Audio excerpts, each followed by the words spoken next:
Hujan pertama di bulan September turun dengan lebat, mengubah suasana kota menjadi basah dan dingin. Alia berlari kecil menembus gerimis di trotoar. Payung kecilnya yang sudah bobrok hampir terangkat angin. Buku di tangan kirinya nyaris jatuh. Saat ia sibuk menatap layar ponsel, membalas pesan dari teman-temannya, tiba-tiba, tanpa sadar, ia menabrak seseorang yang berdiri tepat di depannya. Buku yang dipegang lelaki itu terjatuh ke tanah, halaman-halaman terbuka berserakan. Alia buru-buru membantu mengumpulkan. Raka, dengan wajah yang sedikit terkejut tapi penuh ketenangan, menatap Alia dengan mata gelap yang dalam. Raka, sepertinya semesta memang sengaja mempertemukan kita hari ini. Alia tersenyum malu dan menatap balik, seolah hatinya berdebar. Alia, kalau semesta yang atur, aku nggak keberatan kok. Mereka tertawa kecil, suasana seketika mencair meski hujan masih terus mengguyur. Raka mengulurkan ponselnya. Boleh, aku tahu nama dan nomormu.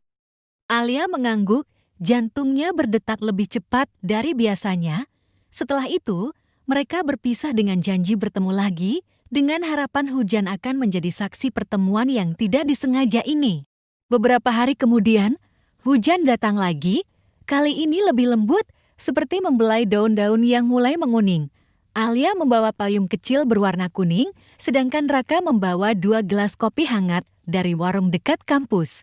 Mereka bertemu di halte tua, tempat yang dulu pernah mereka lewati bersama. Udara dingin dan bau tanah basah menambah keintiman di antara mereka. Raka bercerita tentang keluarganya yang keras dan penuh harapan yang berat.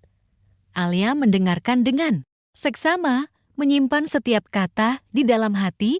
Raka menghela napas panjang. Kadang aku merasa hidupku seperti puisi yang belum selesai, penuh tanda tanya. Alia tersenyum, menggenggam tangan Raka. Kalau kamu mau, aku mau jadi halaman yang melengkapi puisimu. Hujan mulai turun kembali, menetes di atas payung kuning mereka. Raka menatap Alia dalam-dalam. Raka, Alia, aku nggak pernah merasa sebahagia ini sebelumnya. Maukah kamu berjalan bersamaku? Alia, aku mau. Selama hujan terus turun, aku akan tetap di sini. Malam itu, mereka resmi menjadi pasangan, ditemani rintik hujan dan bisikan angin yang lembut. Setelah beberapa minggu, Raka memperkenalkan Alia ke keluarganya. Harapan Alia tinggi, tapi kenyataan berkata lain. Ibunda Raka menatap Alia dengan sorot dingin yang menusuk. Ibunda Raka, keluarga kami mengharapkan pasangan yang setara, bukan hanya soal cinta, tapi juga status dan latar belakang. Raka mencoba membela, suaranya terdengar ragu dan serak, tapi Bu, Alia orang yang baik dan tulus di Bunda Raka. Maaf, itu belum cukup untuk kami. Alia merasa dunia runtuh dalam sekejap. Di perjalanan pulang, diam Alia berbicara lebih dari kata-kata. Alia, kenapa kamu diam? Kenapa kamu nggak membelaku? Raka, aku takut membuat masalah lebih besar. Aku nggak tahu harus bagaimana. Alia memandang hujan yang turun, air matanya jatuh perlahan tanpa suara. Hari-hari berlalu, Raka semakin menjauh.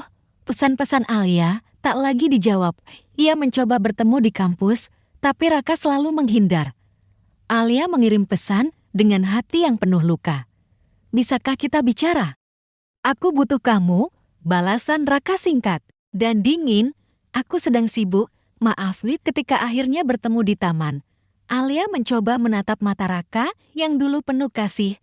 Alia dengan suara yang nyaris patah, apa yang terjadi dengan kamu? Kenapa berubah? Raka mengalihkan pandangan. Aku bingung dan takut. Aku nggak tahu harus bagaimana. Alia menahan air mata, atau kamu cuma ingin pergi tanpa berjuang? Keduanya terdiam, hujan mulai turun, seolah turut meratapi kehancuran yang terjadi. Alia memberanikan diri kembali ke rumah Raka. Dengan suara yang gemetar, tapi tegas, ia menghadap ibunda Raka. Alia, saya bukan orang kaya, tapi saya mencintai Raka sepenuh hati. Tolong beri aku kesempatan. Ibunda Raka menatapnya dingin. Cinta, bukan alasan yang cukup untuk keluarga kami. Di luar, Raka mendengar percakapan itu, hatinya hancur berkeping-keping. Alia menangis. Aku sudah berjuang sendirian selama ini. Kamu tahu itu, kan? Raka terdiam, suara serak, aku. Aku bingung harus pilih siapa. Alia dengan nada kecewa, kalau diammu itu pilihanmu, berarti aku bukan pilihanmu. Alia dengan suara yang nyaris patah, apa yang terjadi dengan kamu? Kenapa berubah? Raka mengalihkan pandangan. Aku bingung dan takut. Aku nggak tahu harus bagaimana. Alia menahan air mata, atau kamu cuma ingin pergi tanpa berjuang? Keduanya terdiam, hujan mulai turun, seolah turut meratapi kehancuran yang terjadi.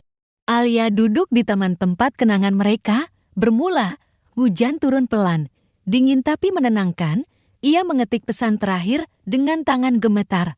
Aku lelah, Raka, ini bukan soal menyerah, tapi menyelamatkan diriku sendiri. Raka datang terlambat, duduk sendiri di bangku itu. Matanya menatap kosong ke langit yang kelabu. Raka berbisik, maaf aku pengecut, maaf aku tak bisa bertahan. Hujan menjadi saksi bisu penyesalan dan patah hati. 3 tahun berlalu, Alia kembali ke kota itu untuk pekerjaan baru. Hatinya masih membawa kenangan lama. Ia berjalan pelan di taman yang dulu penuh cerita, langit mendung, dan gerimis tipis menyelimuti sekeliling. Alia duduk di bangku yang sama, mengusap permukaan kayu dingin, mengingat masa lalu dengan perasaan yang campur aduk. Alia berbisik pelan, kamu pernah berjanji akan selalu ada di sini saat hujan datang, tapi sekarang hanya aku yang tersisa. Ia membuka ponselnya, menatap foto lama, mereka berdua di bawah payung kuning. Senyum mereka dulu cerah, kini hanya kenangan yang tersisa. Hujan turun semakin deras, seolah membersihkan luka lama, memberi ruang untuk harapan baru. Alia berdiri, menatap ke langit, lalu melangkah pergi dengan kepala tegak. Kenangan menjadi kekuatan untuk melangkah ke depan.